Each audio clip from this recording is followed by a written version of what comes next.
Okay guys, eto na yung pinaka-aantay natin. Okay, ginawan ko na ng paraan para nang sa ganon, kahit man lang, meron man lang tayong idea paano natin i-approach yung mga client natin na nagkakaroon ng mga skin problems na kapag naisalang natin sila sa mga services natin like mga gel polish, gel extension, nail polygel, mga anything na chemical na itatapal natin sa ano nila, at least aware din tayo na ganito yung pwedeng ganito yung pinagmulan. Okay? So ngayon, kung napansin mo, nung nakaraan, nagdrama-drama ako doon na nagvi-video-video ako na may sinusulat sa book. Totoo po yun na nag-i-study po talaga ako about sa skin inflammation from allergen. Okay?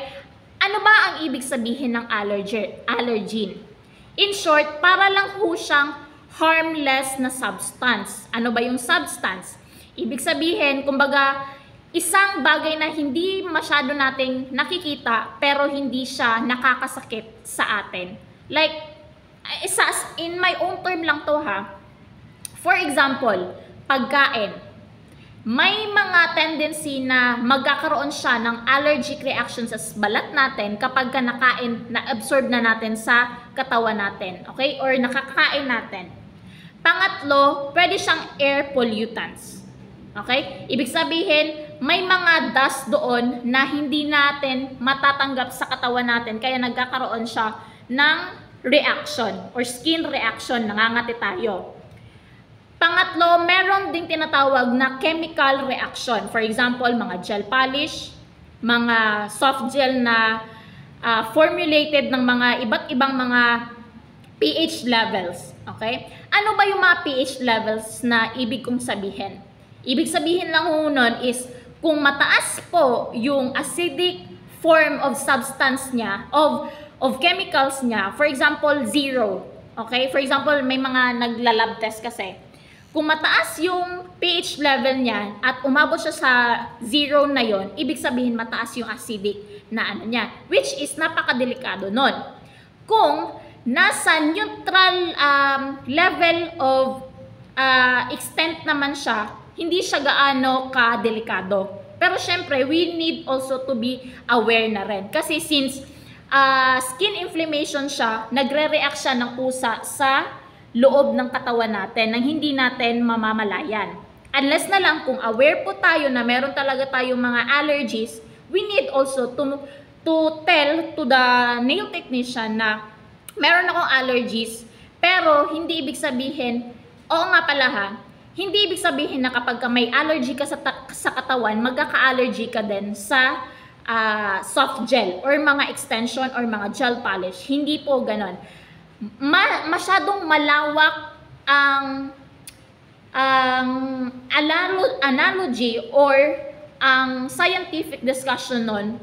Kasi since hindi naman ako dermatologist, hindi naman ako doktor, pero nabasa ko lang naman siya based sa Google, hindi siya pinagbabasihan lang sa mga chemical reaction. Pwede mo din siyang pagbabasihan, it's either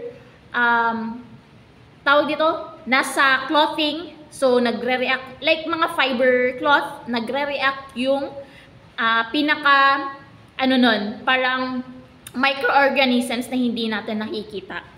So, isa pa sa mga nagti-trigger dito is may allergy ka sa detergent, sa mga sabon na powder.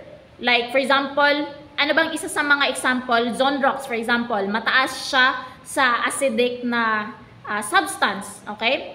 Acidic na levels. So, may tendency na masusunog din yung balat natin, which is na-experience ko din. Pero hindi siya ganun kalala. Unless na lang kung sobrang direct exposure ka, ayun, doon siya magti-trigger. So, ayun po siya. Ngayon, meron pa akong isang nabasa pa dito.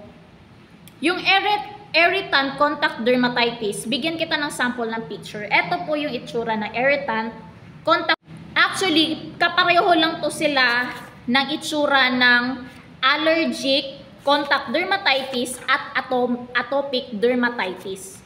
Isa-isahin lang muna natin, pero halos magkapareho lang sila ng itsura. Okay? Ayan po ang itsura ng atopic dermatitis. Scaly po siya, namumula, at mahapdi po yan. So since never ko pa naman siya na-experience, hindi ko lang alam kung ano yung mga nararamdaman ng mga pasyenteng to. So, ayun po yung itsura niya. Pangalawa, irritant contact dermatitis. Okay? Halos magkapareha lang sila.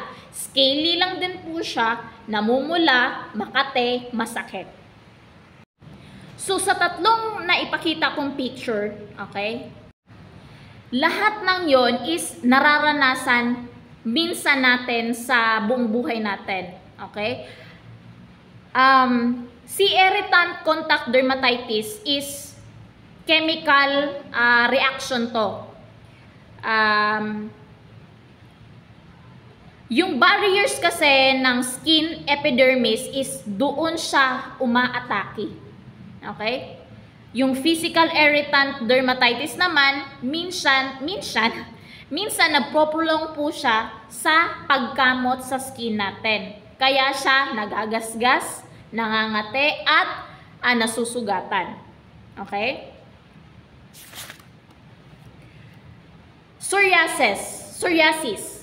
Okay, pakita ko muna. Ganyan ang itsura ng psoriasis. Ayan. Medyo may form siya. Like, naka-intact lang siya sa isang balat. May form siya. It's either nag-scaly din, 'di ba? Namamalat siya. Pero hindi siya gaano kapula, no? Pero may mga redness pa rin. Pero makati pa rin po 'yan. So, ano ba itong si psoriasis?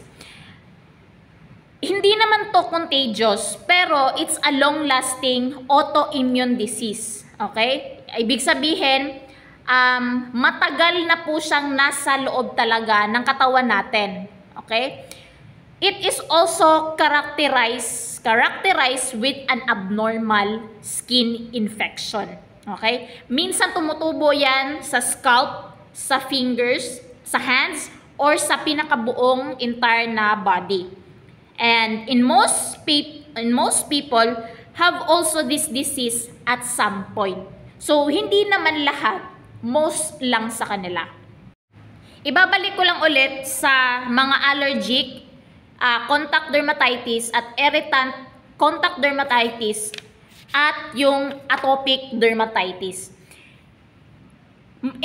Things in common na meron sa kanila is it's a foreign substance, a study of a foreign substance na nakukuha natin sa isang bagay, okay?